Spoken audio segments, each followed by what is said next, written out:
pessoal, quanto tempo não nos vemos? Uma semana. E estamos aqui na nossa penúltima lição, né, Marla? Penúltima aula. E logo vamos acabar a nossa revista. Teremos uma atividade aí, umas perguntinhas. A gente está bolando toda uma surpresinha para vocês.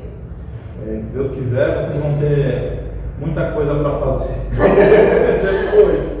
Não, mas a gente fala, está acabando a nossa revista, né? Eu falei, está acabando a aula na revista, lição 12. E esse é só o começo do nosso panorama bíblico, né? Ele é dividido em várias partes, a gente vai estudar bastante a Bíblia. É verdade, como a gente sempre fala, é um panorama, então nós estamos dando uma leve pincelada por cima de toda a história bíblica, de todos os acontecimentos, desde o Gênesis até o Apocalipse, se Deus permitir esse ano, mas por enquanto é só um panorama. A leitura diária não deve ser trocada por esse panorama. O panorama é te dar o conhecimento do que tem que ser feito, do que aconteceu, mas somente a leitura diária, o conhecimento, ler a Bíblia inteira, vai te trazer sim o conhecimento de tudo que aconteceu nos mínimos detalhes. Sim, e para você entender melhor esse panorama, você precisa ler a Bíblia. Tem que ler a Bíblia. Leia a Bíblia e faça oração se quiser crescer. Bom, gente, vamos lá. Lição 12. Ô povinho difícil. Onde está a nossa instrução básica, Mara? 2 Reis 17, do versículo 3 até o 23.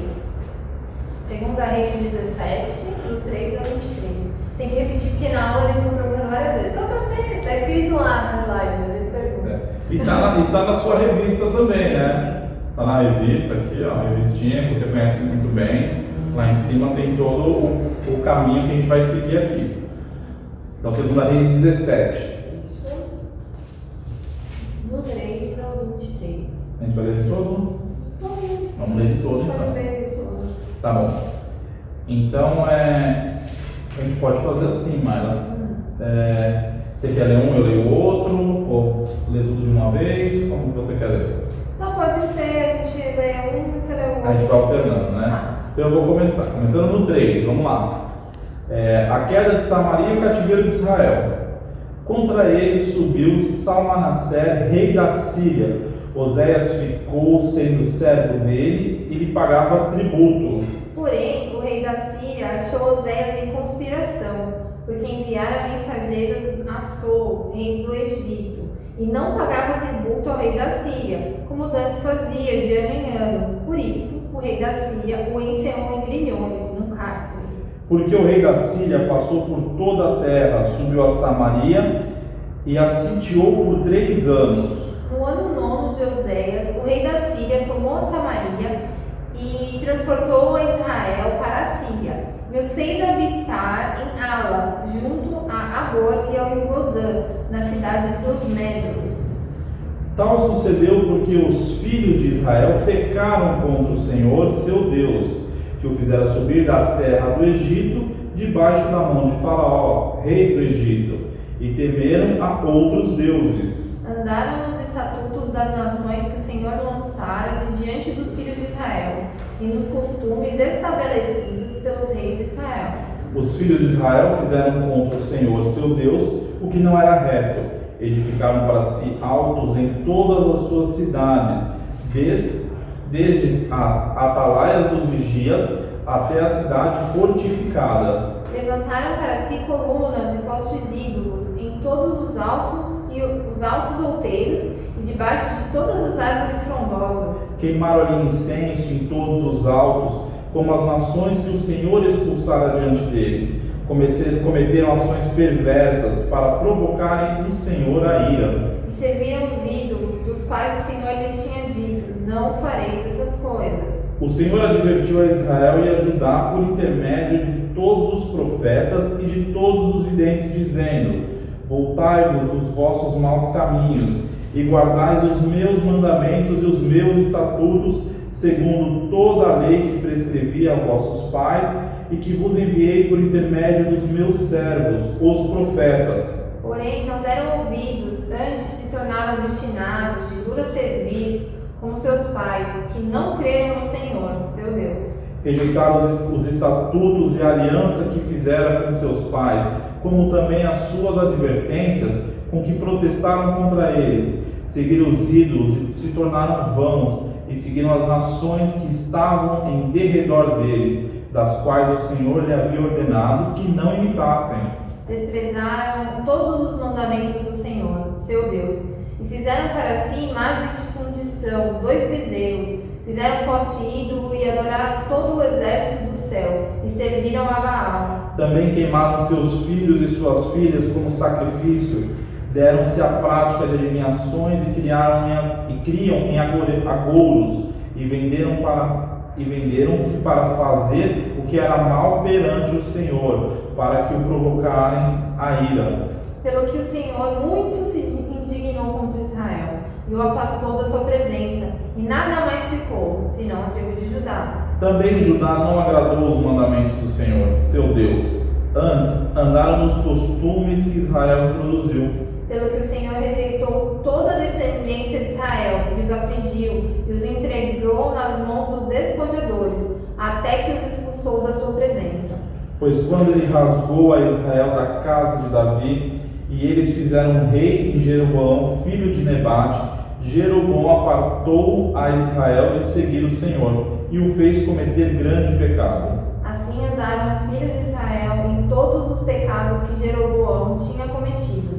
Nunca se apartaram deles. Até que o Senhor afastou a Israel da sua presença, como falara pelo ministério de todos os seus servos, os profetas. Assim foi Israel transportado da sua terra para a Síria, onde permanece até o dia de hoje.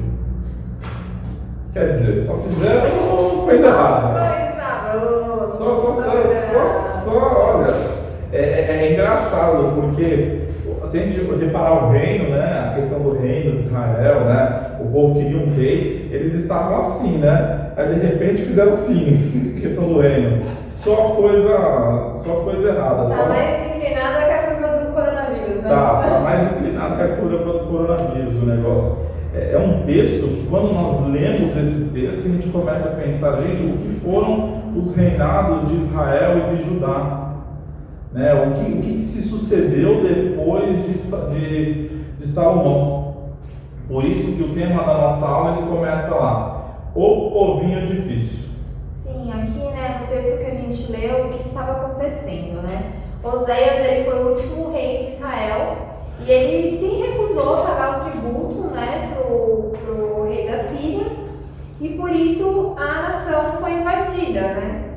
Oséias foi preso e os israelitas foram deportados, eles passaram a ser escravos, né? E tudo isso que aconteceu, né, foi consequência do pecado do povo, foi consequência da idolatria do povo.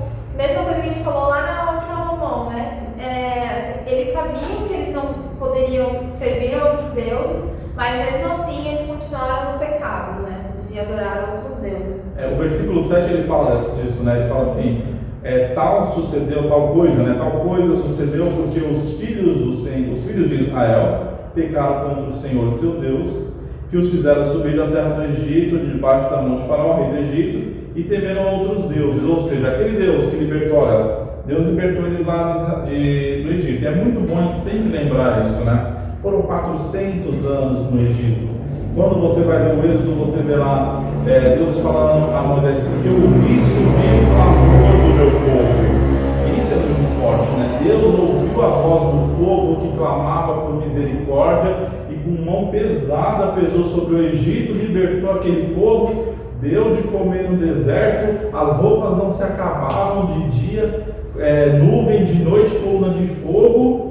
E aí? Aí chega aqui, formamos um reino, temos uma nação, estamos em igual nível ao Egito e as outras nações, o que a gente faz? Vamos lá para outros deuses. Fala assim, Deus, agora a gente está com nossa conta. É basicamente o que eles fizeram. Olha, não, o que vale é o que os reis do Egito, da Síria estão fazendo, né?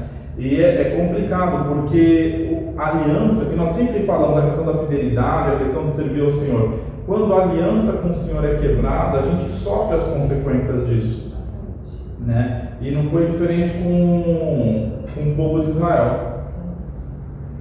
Vamos começar a nossa partida. Vamos aqui pro ponto 1, que tá, na verdade, está contextualizando, né? Porque a gente estava Salomão, era um reino só, o que aconteceu? Agora a gente já está falando de 2 reinos.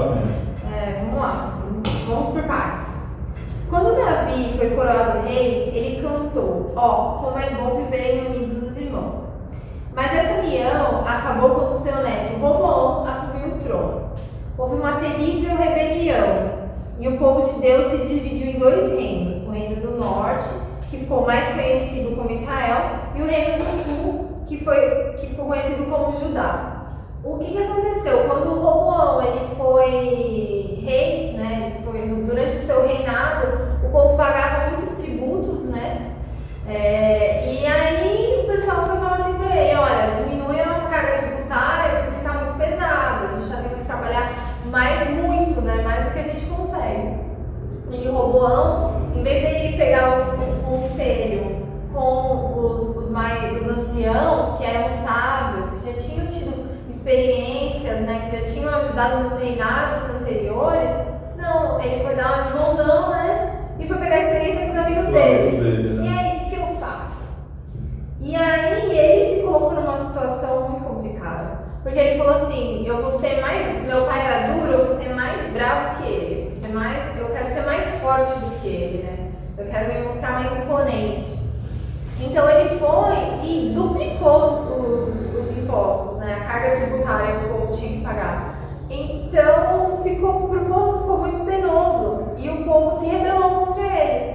O que aconteceu com o reino? O reino, que era um reino só, que era o povo de Deus, se dividiu em 2: reino do norte e reino do sul. Reino do norte Israel, reino do sul, reino de Judá.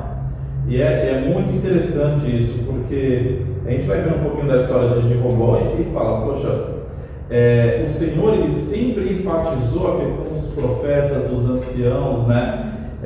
Tem um versículo na Bíblia, agora eu não lembro, mas ele fala assim, que é na multidão dos anciãos que se encontra a sabedoria. Então, assim, sempre houve instrução bíblica para pedir ajuda para os mais velhos, sempre houve instrução bíblica para a gente conversar com pessoas de mais idade. Por quê? Porque elas já tiveram muitas experiências na vida. E quando o Roboão ele se vira e pede ajuda para os amigos dele, os amigos dele falam: não, você tem que ser mão de ferro com todo mundo, vai lá, dobra os impostos.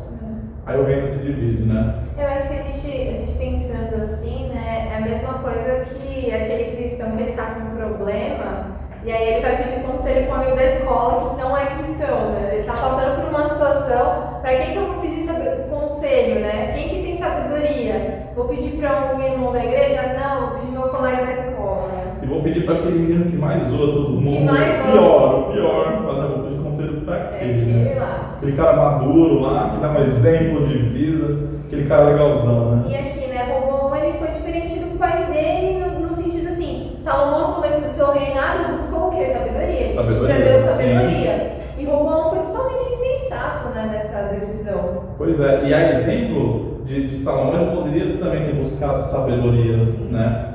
Mas não, foi uma insensatez dele. E a gente vê que o reino fica dividido. Exatamente. E aí nós vemos aqui na revista, dando um segmento no próximo parágrafo, vai dizer assim: essa divisão foi causada pela desobediência de Salomão e de Roboão. Essa divisão dos 2 reinos, reino de Israel, reino do sul e reino do norte, reino de Israel e reino de Judá, né? Mas por trás de tudo isso estava Deus exercendo o seu juízo pelo fato de sua aliança ter sido quebrada, né? Então nós vemos assim: Salomão ele se desviou. Nós vimos na última aula o final da vida de Salomão, e no final da vida, além de várias mulheres, que ele já possuía várias mulheres, ele também já estava sacrificando e oferecendo a outros deuses, construindo outros templos, né? Roboão, por sua vez, ele não avaliava as coisas com justiça, né? Mas fazia as coisas daquilo que ele entendia que era certo, e o povo acaba se dividindo dessa forma. Mas não é só uma questão política. A gente pensa assim: o povo ficou revoltado, foi bater panela lá. Você imagina bater panela? A expressão de hoje é: o pessoal vai bater panela quando está revoltado. Eles estavam revoltados lá e foram bater panela, mas na realidade é Deus por trás de tudo isso, já executando e exercendo o seu juízo. É a mão de Deus pesando sobre a vida daquela nação que se afastou. E aí fica a pergunta, né? Deus castigou o povo, mas será que eles aprenderam essa lição? Será que foi alguma coisa que nem nos Juízes, por exemplo? Quando a gente estudou os Juízes, tinha um círculo vicioso muito grande nos Juízes, né? O povo pecava, vinha o juízo, Deus levantava o profeta, vinha o perdão e era de paz. Quando nós estudamos Juízes, nós vimos que tinha esse círculo, né? Será que em Reis aconteceu alguma coisa parecida? Na época dos reis? Nós temos uma instrução bíblica em 1 Reis, né? Tá com ele aberto, mano? Tô. É um texto bem longo, tá? É do 1 ao 20. Eu vou pular aqui do comecinho, porque eu já contei pra vocês que é a história de Roboão. Então eu vou ler aqui a partir do 16, tá? O povo, para contextualizar, né? O povo tava lá pedindo para Roboão que ele diminuísse, né, aquela dura servidão que eles estavam, aquele pesado jugo. Aí vou ler aqui para vocês a partir do 16. Vendo, pois, todo Israel que o rei não lhe dava ouvidos, reagiu dizendo: que parte temos nós com Davi? Não há para nós herança no filho de Jessé. As vossas tendas, ó Israel, cuida agora da tua casa, Davi. Então se foi as suas tendas. Quanto aos filhos de Israel, porém, habitavam nas cidades de Judá, sobre eles reinou Roboão. Então, Roboão enviou a Adorão, superintendente dos que trabalhavam forçados, porém todo Israel o apedrejou e morreu. Mas o rei Roboão conseguiu tomar o seu carro e fugir para Jerusalém. Assim Israel se mantém rebelado contra a casa de Davi até o dia de hoje. Tendo ouvido todo Israel que Jeroboão tinha voltado, mandaram chamá-lo para a congregação e o fizeram rei sobre todo Israel. Ninguém seguiu a casa de Davi, senão somente a tribo de Judá. O que estava acontecendo aqui, né? O povo se dividiu e como Deus já tinha prometido para Davi que a descendência dele sempre seria rei, sempre haveriam reis, ele dividiu os reinos, né, em dois, e um desses reinos, o menor, Judá, ficou com o descendente de Davi, que era Roboão. Os demais seguiram a Jeroboão. É engraçado que o reino de Judá foi o menos pior. É o menos pior, não é que ele não foi o menos pior. Também, mas foi o menos pior. Foi o menos pior, e essa questão da linhagem, do cumprimento dessa promessa de Deus, reflete drasticamente de Judá. Por conta de tudo que a gente vai ver, a história a Bíblia vai trazendo para a gente, a história bíblica vai trazendo para a gente, né? Quando a gente começa a ver o que aconteceu com o reino do norte, o reino de Israel, e como os reis se levantaram contra os outros reis, e não tinha uma linhagem certa, né? Mas aquele que gritasse mais alto levava o reinado, né? Já em Judá não, aconteceu a questão hereditária, né? Os reis eles vinham por uma questão hereditária, né? De certa forma cumprindo a vontade de Deus. Por isso que o reinado ainda foi menos pior. E que legal, né? A gente pensar isso. Da descendência de Davi veio Jesus, né? Sim. Então Deus sempre mantém, sempre cumprindo a sua promessa da aliança. Porque ele podia ter quebrado aqui, dividiu, cada um foi para um lado, e aí? Mas da linhagem de Davi veio Jesus. Né? E como a gente vê o plano de Deus? Se nós olharmos para onde a história bíblica ela vai nos levando, apontando cada vez mais para a necessidade de Cristo. Não tem como o homem administrar isso, não está em mãos humanas, porque o reinado ele depende da bênção de Deus sobre o rei. Mas o rei, como qualquer outro homem, ele é pecador. E sempre existe essa luta do homem contra o pecado dele. E muitas falhas acontecem por conta do pecado do coração do homem. O homem não consegue ser 100% fiel a Deus por conta do seu pecado. Mesmo os reis tendo ali a promessa, Deus falando: olha, se você me seguir, se você for fiel, você vai ser abençoado. E mesmo assim, todos os reis, de alguma maneira, procuraram dar um jeitinho, querer ajudar Deus, né? Dá uma força para Deus. E a gente faz isso também, né? Eu sempre, opa. E é curioso isso, né? Pra gente refletir também. É interessante que a gente vai vendo que passou-se muitos anos, muitas gerações de reis, de povos, mas eles não aprendem a lição, né? Se a Maela tiver mais um comentário, a gente pode caminhar para o ponto 2, né, Maela? O ponto 2 fala assim: haja paciência. Eu adoro esses títulos. O cara que escreveu a revista. Se um dia você estiver nos vendo nesse vídeo, o autor dessa revista, parabéns, porque A gente gosta muito de você. eles refletem o nosso sentimento. Haja paciência. Haja paciência, né? E a gente vê lá, infelizmente, os dois reinos não aprenderam a lição e foram muito desobedientes a Deus. Eles não aprenderam a lição, não é assim, a gente fica pensando, imaginando, será que eles aprenderam a lição? Será que em algum momento da história eles voltaram atrás e conseguiram resolver isso? Não, eles não aprendem a lição. Eles continuam desobedientes. A nossa revista vai dizendo assim: todos os reis do reino de Israel fizeram o que era mal perante o Senhor. E isso é muito pesado, né? Sim, e aí a gente pensa na responsabilidade deles, né? Porque eles tiveram profetas, os profetas falando para eles: olha, você precisa obedecer, você precisa sair dos maus caminhos, vocês precisam voltar e se arrepender. Todos eles tiveram profetas falando, né? E mesmo assim, eles não obedeceram.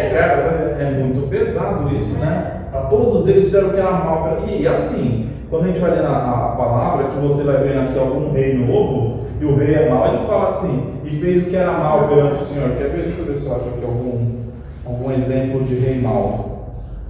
Um dos reis maus aqui, de todos eles, por exemplo, o reinado de Baasa, rei de Israel, está lá no capítulo 15, versículo 33. No ano terceiro de Asa, rei de Judá, Baasa, filho de Aías, começou a reinar sobre todo Israel. Em Tisã reinou 24 anos. Fez o que era mal perante o Senhor e andou no caminho de Jeroboão e no seu pecado, o qual fizera Israel cometer. Então a gente tem muitos reis aqui que a gente vê que eles fizeram mal perante o Senhor, né? E é complicado isso, né? Se você pudesse escrever a sua história, se um dia você fosse abrir o livro da sua história e começasse lá, por exemplo, Alan Santos do Carmo e fez o que era mal perante o Senhor. Olha que peso, que responsabilidade, né? E fez o que era mal. Aqui uma curiosidade, né? O reino de Israel, ele durou 200 anos. E dentro desses 200 anos, todos os reis fizeram o que era mal, né? Nossa, 200 anos de reis maus. E mesmo os profetas falando, né? Os profetas avisando, anunciando que eles precisavam de arrependimento, não só o rei foi mal, como o povo seguiu, né? Então, assim, quando um ímpio lidera, o povo vai atrás e o povo comete os pecados também, né? Isso é muito presente, né? É muito real pra gente, né? Porque quando a gente tem uma liderança, isso em qualquer esfera, tá, gente? A gente vai muito para a ideia da esfera política, mas isso é na esfera profissional, na esfera acadêmica. Quando você tem um líder, e esse líder é uma pessoa que não tem uma índole positiva, uma índole correta, a tendência é que você siga pelo mesmo caminho. Se você trabalha numa empresa onde existem vários jeitinhos, a tendência é que você também se envolva e se influencie pelos jeitinhos, né? Então, um líder mau, ele acaba influenciando a gente de uma maneira que a gente acaba se deixando levar pela sua influência negativa, pelo caminho que a liderança está seguindo. Mas no final a gente vai concluir quanto a isso, né? Que não é exatamente o que o cristão tem que fazer, mas a gente vai caminhar um pouquinho mais para a aula, né? Não dá spoiler não. Mas foram 200 anos, e quantos reis tem aqui a quantidade de reis? Acho que não fala, né? Não, só fala todos. Todos os reis do reino de Israel fizeram o que era mal perante o Senhor. E aí fica uma liçãozinha para o nosso Zoom, né? A liçãozinha para o Zoom após a aula, você vai ter aí 10 minutos provavelmente antes de iniciar o Zoom. Procurar aí rapidamente na sua Bíblia, fazer um levantamento, se tiver uma Bíblia de estudo te ajuda, ou se você tiver um Google aí na sua mão, dá um Google. Pode acessar o Google. Pode acessar o Google. Só pela Bíblia vai ser difícil. Pela Bíblia vai ser difícil, mas às vezes tem algumas Bíblias que tem já a Bíblia de Enéas, estudo, tem lá alguma coisa. Mas aí você vai trazer no Zoom para a gente quem foi os reis de Israel e quem foram os reis de Judá. E a gente vai comentar um pouco sobre isso, alguma coisa que tenha chamado a sua Eu diria atenção. mais. Eu gostaria que quem foi os reis de Israel, quem foi os reis de Judá e se eles foram bons ou maus. Nossa, aí sim. Quem fizer isso ganha estrelinha no caderno. Quem fizer isso, no último Zoom, alguém falou se ia ter chocolate, se ia ter bis, porque a professora Mayla e o professor Diego acostumaram mal com chocolate. Aí eu falei que no próximo Zoom a gente vai tirar a foto da caixinha de bis, tá? A gente come aí o bis em homenagem a vocês, tá bom? Boa ideia, sensacional. Mas você vê, existem vários reis, foram vários reis, tanto em Judá quanto em Israel, né? Em Judá, apenas alguns fizeram o que era reto perante o Senhor. Não vou falar o número desses alguns, para que você preste atenção na sua revista e vá trazer isso no Zoom para a gente, né? Então, alguns fizeram o que era reto perante o Senhor. E apesar de vários avisos e castigos, os reis e o povo continuaram cometendo os mesmos pecados. E quais eram esses pecados? Acho interessante aqui, só voltando um pouquinho, ele dá um exemplo, não é spoiler aí. Ele dá o exemplo do rei de Judá e dá o exemplo do Manassés, né? Do rei Manassés. Manassés era do mal. Manassés ele era do mal e ele fez de tudo para provocar a ira do Senhor. E ele gostava de horóscopo, ele gostava de conversar com os mortos, ele curtia umas coisas esotéricas Então, diferentes. essa é para você que acorda de manhã, pega o seu celular e vai ver o que meu signo tem para mim hoje. Dá para ser crente e consultar horóscopo? Pergunte ao rei Manassés. Pergunte ao rei Manassés. A Bíblia fala que ele adivinhava pelas nuvens. E isso é muito ligado ao que é a astrologia hoje, né? Ele construiu um altar aos deuses dentro do templo do Senhor. Afronta, né? É uma afronta, né? Construir um templo dentro do... A gente já ficou espantado com Salomão fazendo de frente, imagina dentro. Né? E o rei e outra, né? Ele sacrificava os filhos dele. Ele sacrificava os filhos dele, exatamente. Instituiu, acho que, culto a Baal. Quer dizer, eu estava lendo aqui alguma coisa sobre o rei Manassés, mas ele foi o campeão em fazer o que desagrada ao Senhor. Eu acho que ele tinha que ganhar um troféu. Pegar o troféu do rei, do pior rei de Israel. Foi Judá. Do rei de Judá, perdão, verdade, Judá. Esse aí foi terrível. Ele era do mal mesmo, né? Mas isso aí é legal que vocês vejam aí, vocês consigam trazer isso pra gente no Zoom após a aula, pra gente comentar algumas coisinhas, né? Então vamos lá, apesar de vários castigos, como nós falamos, os reis continuavam cometendo os mesmos pecados e abandonavam a Deus. Né? Então, galera, continuavam cometendo os mesmos pecados. Eles abandonavam a Deus, o culto que deveriam prestar a Ele, e adoravam outros deuses. Ou seja, tudo aquilo que foi falado na aliança, no decorrer da história, né, que era um povo que foi feito para o louvor e para a glória do Senhor, o povo que foi redimido, que saiu do Egito, tal, toda aquela história que a gente conhece, já falou hoje, eles deixaram de lado, abandonaram tudo isso. E é complicado, porque às vezes a vida acaba levando a gente pelo mesmo caminho, né? Às vezes as coisas ficam tão automáticas e as coisas vão entrando na nossa vida com uma certa sutileza que a gente acaba meio que também deixando de lado. Tem sido um desafio, acho que para todos os crentes nesse momento de pandemia, o culto online, a não ter a comunhão, o desejo de estar na igreja tem sido um desafio, né? Acho que até a nossa vida diária de devocional mudou um pouco, né? Porque você tem o culto da igreja lá, você tem um videozinho que você sabe que naquele horário chega lá para você no WhatsApp, mas e a minha vida com Deus, a minha devocional diária, como é que tá, né? Acho que até isso mudou um pouquinho. Às vezes a gente fica meio balançado. As pessoas acabam ficando um pouco balançadas com tudo isso que está acontecendo. Às vezes estar perto de um colega de igreja, de um irmão, te fortalece, né? Você está meio meia boca assim, um irmão vai te dar aquele ânimo. E agora, estando distante, né, fica um pouco mais difícil. E nem por isso, essa distância, tudo isso que está acontecendo, pode abalar a nossa fé. Não justifica. Não justifica. A gente não pode deixar de adorar o Senhor, de prestar culto, não pode acabar adorando outros deuses, mas outros deuses são outras religiões. Não, às vezes os outros deuses é o teu celular, a tua televisão, o teu videogame, né? Seu namorado ou sua namorada. né? São outros deuses. Então são o zelo que a gente tem que ter para não seguir o mesmo caminho que o povo de Israel seguiu. É isso aí. Quer que possa falar? Vou continuar aqui. Apesar de toda a desobediência, Deus amava seu povo e suportou sua rebeldia por muitos anos. E quando o castigou, o seu objetivo era conduzir os seus filhos ao arrependimento. Deus é longânimo e paciente, tardio em se irar. Então, por mais... Deus podia ter destruído o povo na hora, né? Eu não vou ficar aguentando isso aí, o cara construindo lá dentro do meu templo, que foi feito pra mim, pra me adorar, construindo lá, adorando outros deuses. Deus podia fazer assim e acabar com tudo. Mas por amor a nós, né? E por amor, por fidelidade à própria promessa que ele tinha feito, né? Principalmente, ele não destruiu tudo, né? Ele castigou o povo, levou eles para a escravidão, levou eles para o cativeiro, para que eles se arrependessem, né?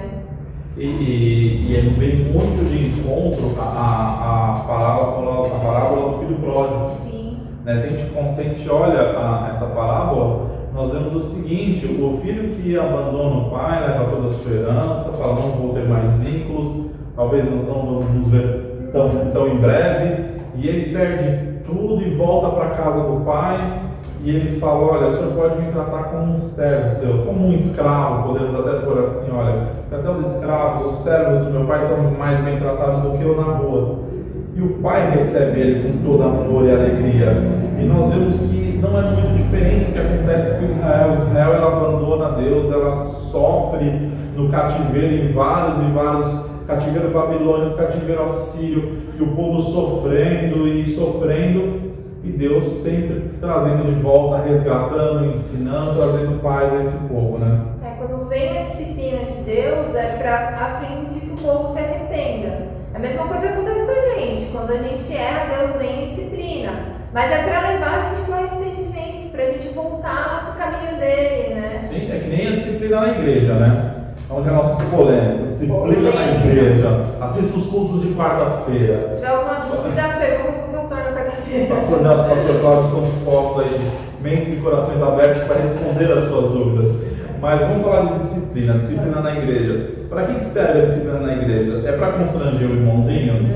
A disciplina serve para a gente apontar o dedo para o irmãozinho? Não, a disciplina serve para quê? Para que aquela pessoa, ela sinta a falta que é poder participar da comunhão, se arrependa dos seus pecados e que ela tenha consciência de que não deve permanecer e continuar daquela forma. E para que a gente aprenda através disso. Por isso que a igreja ela acompanha uma disciplina, para que por meio do exemplo da vida do irmão, a gente não incorra no mesmo erro, na mesma dificuldade, né?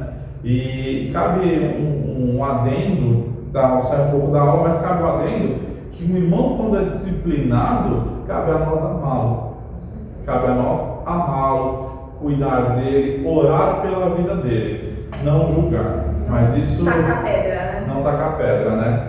Mas isso é um assunto para uma próxima aula, num outro momento. Mas a gente precisa lançar a polêmica dessa aula, né? Tem que lançar polêmica, né? Para passar, né, sem nenhuma aí.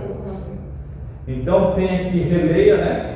Releia e memoriza o texto da mente e coração. Esse texto é muito lindo, é o texto de Miqueias 7:18, está aqui na sua revista aqui. E diz assim: quem, ó Deus, é semelhante a ti, que perdoas a iniquidade e te esquece da transgressão, do restante da sua herança? O Senhor não retém a sua ira para sempre, porque tem prazer na misericórdia. Se não fosse a misericórdia do Senhor. Nossa, falar que o Senhor tem prazer na misericórdia, olha que legal.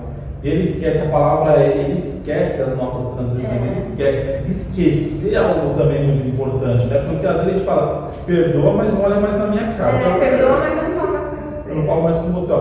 Perdoa, mas a amizade não é a mesma, tá abalada a amizade. E o Senhor não, ele esquece. Se o Senhor fosse. O Senhor não retém a sua ira para sempre. Não, exatamente, não retém. Ele acabou, ele esqueceu, perdoou, acabou. E quem sou eu para ficar guardando do outro, né? Pois é. Então, é um texto para ser memorizado. É um desafio da nossa aula, um dos desafios dessa aula. Memorizar o texto. Então, entre os desafios que nós lançamos hoje, é uma lista aí dos reis, que você pode dar um Google, os reis bons, os reis maus, e de onde eles eram. Reino do Norte, Reino do Sul, Israel ou Judá. E memorizar este versículo, vai ser uma bênção. Vamos para o próximo ponto? Ponto 3. Tempo de recomeçar. É legal que a gente já passou aqui, né? O reino dividido, haja paciência, tempo de recomeçar. Apesar de reis maus, alguns reis temeram a Deus. O rei Josias, por exemplo, apesar de jovem, prometeu uma grande restauração no meio do seu povo. E quando nós falamos jovem, é jovem mesmo, né, Maia? Isso, ele era UCP. Ele era da UCP, né? Então você da UCP que está nos assistindo, Deus pode te convocar a ser um rei hoje. Deus pode te levantar como rei aí, ó. Fique esperto. Aqui, né? Não sei se está falando, acho que não. Ele começou a reinar com 8 anos. Com 16 ele começou a buscar o Senhor. Com 20 ele purificou Judá e Jerusalém, expulsando os ídolos. E com 26 ele reparou o templo. Cara, ele nem chegou no PH. Não chegou. Não chegou no Ele PH. era mais novo que eu. Não é Fez mais mais novo. coisa que eu. Mais novo que eu. Pois é, olha, isso é impactante, porque com 8 anos ele era rei. Com 16 ele conheceu o Senhor. E eu creio que esse conhecer ao Senhor a gente pode trazer como uma conversão. Sim. Né? Porque, querido ou não, ele desde pequeno provavelmente era instruído nas coisas de Deus. Então, o conhecimento da palavra, da aliança, ele já é instruído. Mas aos 16 nós podemos entender que o quê? Ele se converteu.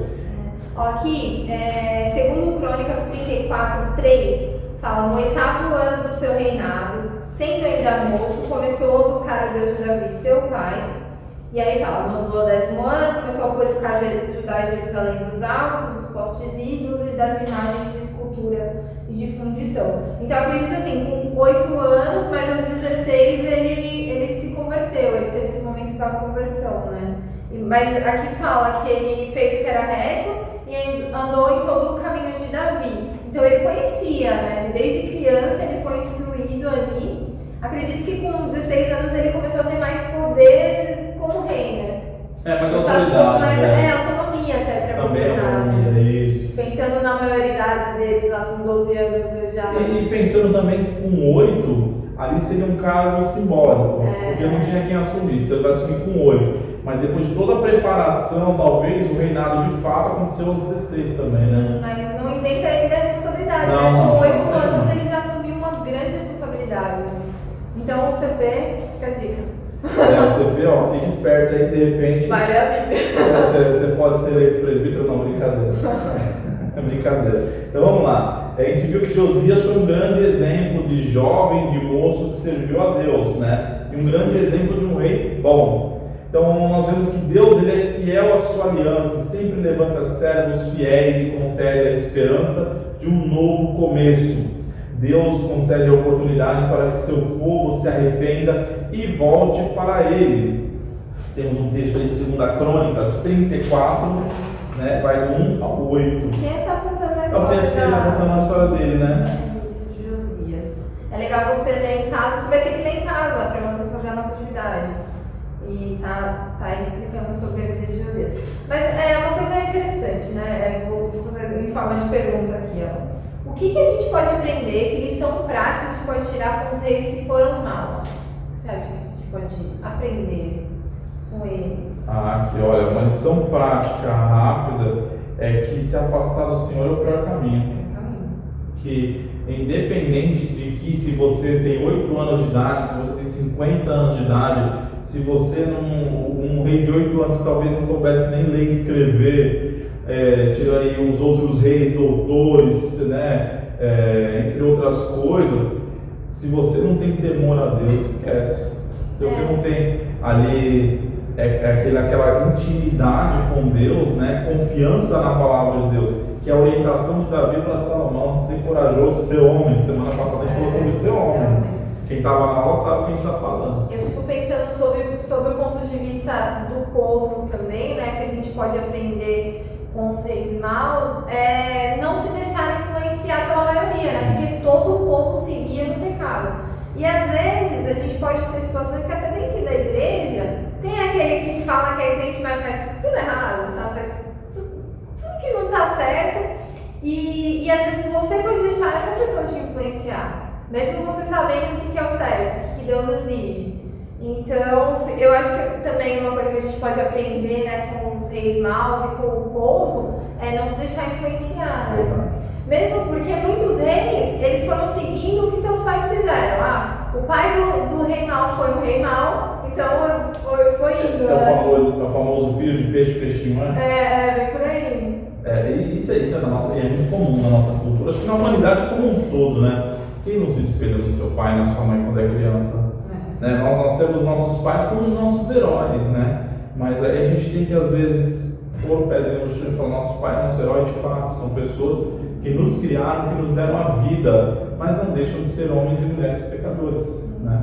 E com os reis bons que surgiram, né, em Judá, a gente pode aprender a esperança do novo começo, né? Que em Deus a gente sempre tem esperança. Sim. Seguindo a palavra de Deus, seguindo a vontade de Deus, a gente sempre tem esperança. E eu acredito que para o povo devia ser algo assim de se clamar, né? Eu imagino para aqueles justos, né? Porque a gente fala, o povo se corrompeu. Mas será que 100% do povo era corrompido? Ou é uma força de linguagem, uma expressão para dar uma denotação que o povo era corrompido? Às vezes no meio do povo tinham aqueles que clamavam ao Senhor, né? E para eles ver um rei bom, como isso devia ser bom, né? Dá uma esperança, uma esperança, um renovo, sabendo que o Senhor tinha uma aliança, uma promessa, né? Tanto que a casa de Davi, ela permaneceu em pé e chegou até Jesus, né? A geração da sua descendência. Mas é muito legal. E aí vamos para o ponto 4 da nossa lição. A gente leu o 3. O 3 sim, lembra? É que eu texto de crônica, a gente tem o texto de crônica, lembra sim. Ponto 4, socorro. Socorro. Deus é bom e misericordioso, mas disciplina aqueles a quem ama. Deus é bom, misericordioso, mas disciplina aqueles a quem ama. E tem um versículo em Provérbios que fala assim: leais são as feridas feitas por aqueles que te amam, e fiéis os beijos daqueles que te odeiam. Esse versículo dói. Dói. Quando eu leio ele, eu sinto dor. E é um versículo que ele é profético, porque Jesus foi traído por um beijo, né? Literalmente. Mas se nós formos ver e pensar assim, as feridas feitas por aqueles que nos amam, só uma pessoa que te ama é capaz de fazer uma ferida, ela é capaz de te disciplinar, ela é capaz de mostrar para você o seu erro. Normalmente aquelas pessoas que não te amam, elas passam a mão na sua cabeça, né? Quando a nossa mãe vem e nos repreende, a gente apanha, sim, eu já apanhei, sim, já apanhei de havaiana. Se tiver um prego na havaiana, é melhor ainda. Mas se sua mãe te repreende, se seu pai te repreende, tem um fundamento, não é à toa. São feridas que são feitas para o nosso crescimento. Agora, pior são aquelas pessoas que elas concordam com o seu erro, né? Quantas pessoas eu vejo assim, às vezes a gente tem colegas que vão para as noitadas e bebem, e aí você, como amigo, você fala: não faz isso que você está errado. Aí o outro colega fala: não, você tem que fazer, você tem que extravasar. Vai curtir a vida. Vai curtir a vida enquanto você é novo. Esses são os beijos daqueles que nos odeiam, né? Então, Deus, Ele nos repreende porque Ele nos ama, né? E foi exatamente isso que aconteceu com o povo. Primeiro Deus puniu Israel e depois a Judá. Foi o que aconteceu, né? Os dois povos, eles começaram a sofrer as consequências. Sim, Israel foi para o cativeiro assírio e Judá para o cativeiro babilônico mais para frente, né? E aí a gente pensa, para a gente pensar, né? Pastor, acho que foi na escola dominical do ano passado, não tenho certeza se foi de manhã ou se foi de noite, mas ele falou sobre disciplina, né? E é o que ele falou: Deus disciplina o filho a quem Ele ama. E saiba ouvir quando alguém chama a sua atenção, porque às vezes essa pessoa está falando para o seu bem, né? Ela quer, na verdade, que você não continue no erro, que você saia do erro, né? Então, saiba ouvir. Acho que isso, principalmente quando a gente é adolescente, é muito difícil. A gente já fala, a gente já dá esse conselho. É difícil alguém vir querer te exortar e você escutar isso.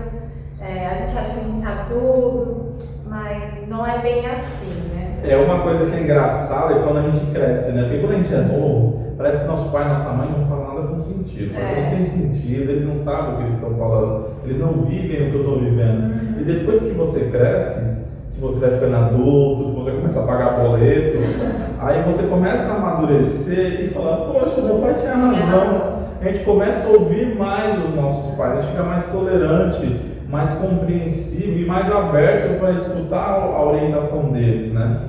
E é uma coisa que Deus vai dando com o crescimento, né? Mas legal. Temos aí mais um pedacinho da lição. Presta atenção. Isso, você quer ler mais, né? Preste atenção. Grifa aí na tua revista. Deus exerce juízo contra o seu povo.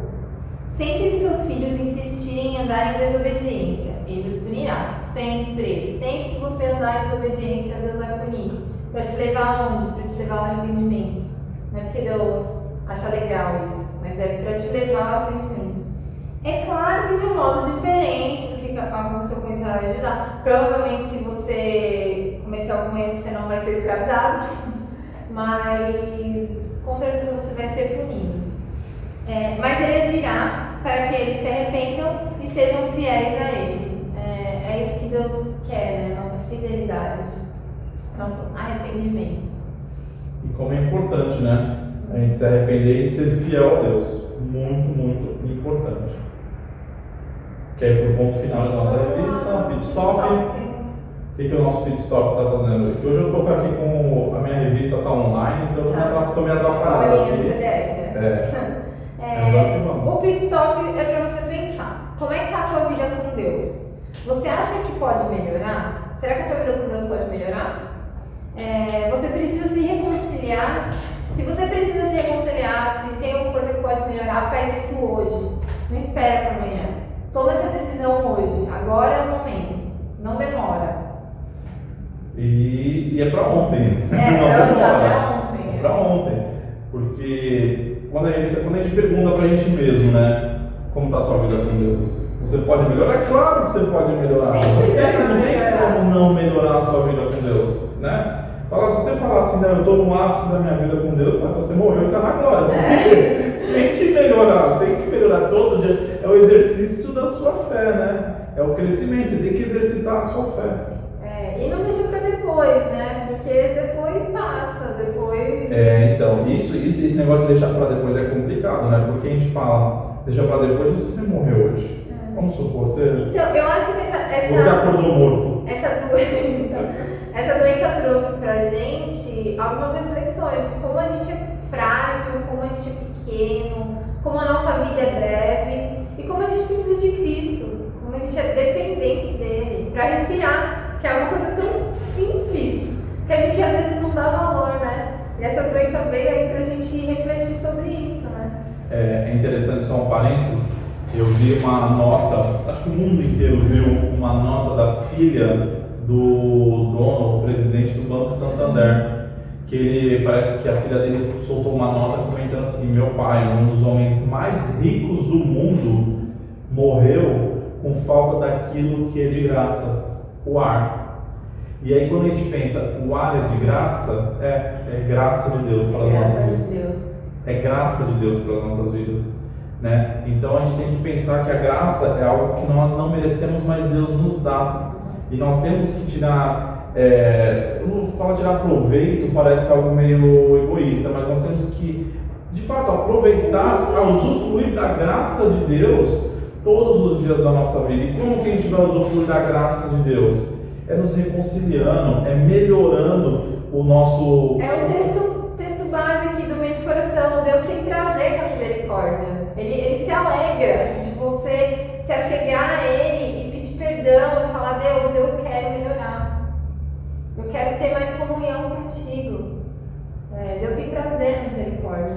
E isso é muito bom. E aí nós vamos para o nosso ponto de chegada, né, Maria? Acho que a gente já estourou o nosso horário de aula. Com certeza. Chegada. Israel foi dividido a partir de Roboão, e o reino do norte seguiu distanciando-se do Senhor, enquanto alguns reis de Judá foram piedosos, mas não sem evitar o afastamento total de Deus, que culminou na destruição do reino do norte e no cativeiro de Judá. Numa demonstração de soberania de Deus e de fidelidade à aliança, Perdão, li errado aqui. Culminou na destruição do reino do norte, no cativeiro de Judá, numa demonstração de soberania de Deus e de fidelidade à aliança. Deus misericordioso também é um Pai amoroso que castiga o seu povo quando o desobedece. O que o texto está dizendo? Olha, o reino foi dividido, o reino acabou, Deus demonstrou que Ele é soberano e que Ele é fiel à aliança dele. Ele não é fiel às decisões humanas, Ele é fiel à aliança dele. Se você for fiel à aliança de Deus, você está no melhor caminho. Mas da mesma maneira Ele demonstrou o quê? Que um Pai amoroso castiga o seu povo quando o povo é desobediente. E vale ressaltar no cativeiro babilônico, se você lembra da história de Daniel, se você lembra da história de Sadraque, Mesaque e Abednego, se você lembra desses homens de Deus que viveram no cativeiro, mas foram uma bênção. Mesmo debaixo da disciplina de Deus, eles foram abençoados. Fizeram os reinos que os fizeram de cativeiro prosperar, né? É a mão de Deus, é Deus demonstrando que, olha, tudo acontece segundo a vontade do meu querer, segundo o beneplácito da sua vontade. O que é beneplácito? Procure no Google, dá um Google aí, beneplácito. Comentários. Tá bom? Bom, superação, Mayla. Superação é o que o pessoal vai fazer no Zoom, né? Não é outro. Escolha 2 reis que foram fiéis ao Senhor. Observe o que eles fizeram e registre o que você aprendeu com eles. Aí na próxima semana, no próximo Zoom que a gente fizer, você vai falar o que você aprendeu com os reis que foram bons. Aqui, né, uma dica, pesquise nos livros das crônicas. A gente já deu até o livro, hein, tá? Não é as crônicas de Nárnia, é as crônicas bíblicas, tá bom? O livro 1 Crônicas e 2 Crônicas. As crônicas de Nárnia tem uns reis lá também. Tem uns reis lá, mas não esses reis que a gente quer saber. Tem uns que também que foram muito bons. Mas deixa as crônicas de Nárnia para uma outra ocasião também.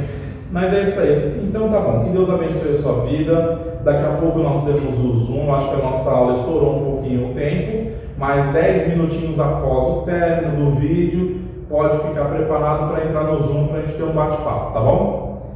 Então é isso aí, vamos orar e agradecer a Deus? Vamos orar. Eu oro, você ora, quer convidar alguém do Lúcio? Verdade, Sula. Na outra vez ele orou, vou chamar a Sula para orar, vem orar. Sulamento A gente está super constrangendo as pessoas que estão por trás das câmeras. Vem, Sula. Tá no enquadramento? Fecha Fecha em mim, fecha em mim. Bota ali nesse val. Pegou aí? Pegou? Aê.